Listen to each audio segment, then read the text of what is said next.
இன்னைக்கு காலைல எந்திரிச்சோன்னே வெள்ளரி பழம் தான் ஜூஸ் போட்டு வச்சுருந்தேன்ல, ஆப்பிள்லாம் கட் பண்ணி போட்டு சாப்பிட்டாச்சு. இன்னைக்கு சிக்கன் எடுத்துகிட்டு வந்திருந்தாங்க.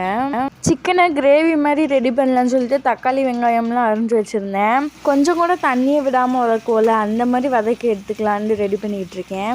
வெங்காயம், தக்காளி, புதினா, கொத்தமல்லி போட்டு நல்லா வதக்கி வைக்கோங்க. சிக்கனாக மஞ்சத்தூள், உப்பு போட்டு நல்லா கழுவி எடுத்துக்கோங்க. அப்போ தான் அதுக்குள்ளே இருக்க பச்சை வாசனை, கிருமி எல்லாமே போகும்.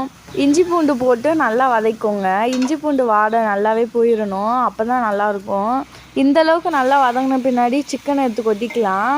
முட்டை குழம்பும் சிக்கன் கிரேவின்னு தான் நான் பண்ண போகிறேன். முட்டை குழம்புக்கு தான் இதெல்லாம் வதக்கி வச்சுருந்தேன். நான் எப்போயுமே வதக்கி தான் சேர்ப்பேன், அப்போ தான் நல்லாயிருக்கும் டேஸ்ட்டு. சிக்கன் கிரேவியுமே ரெடி பண்ணிட்டேன். நான் வெயிட் லாஸில் இருக்கனால வெறும் சிக்கன் மட்டும் எடுத்துக்கிட்டேன். சாதம்லாம் எதுவுமே சாப்பிடவே இல்லை. அந்த மாதிரி நைட்டுக்குமே சிக்கனும் நான் முட்டை குழம்பு வச்சுருக்கேன்னு சொல்லியிருந்தேன்ல, முட்டை குழம்புல ஒரே ஒரு முட்டை மட்டும் எடுத்துக்கிட்டேன். நல்லாவே வயிறு ஃபில்லிங்காக சாப்பிட்டாச்சு.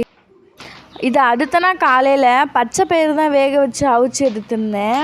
சிக்கன் மசாலாம் போட்டு எப்போயுமே காரசாரமாக தான் சாப்பிடுவேன். இந்த தடவை தேங்காய் பூ போட்டு சாப்பிட்லான்னு சொல்லிட்டு அதான் ரெடி பண்ணியிருந்தேன். ரொம்பவே நல்லா இருந்துச்சு. நைட்டுக்கு கோதுமை தோசையும் ஆம்லேட் தான் ரெடி பண்ணிகிட்டு இருந்தேன்.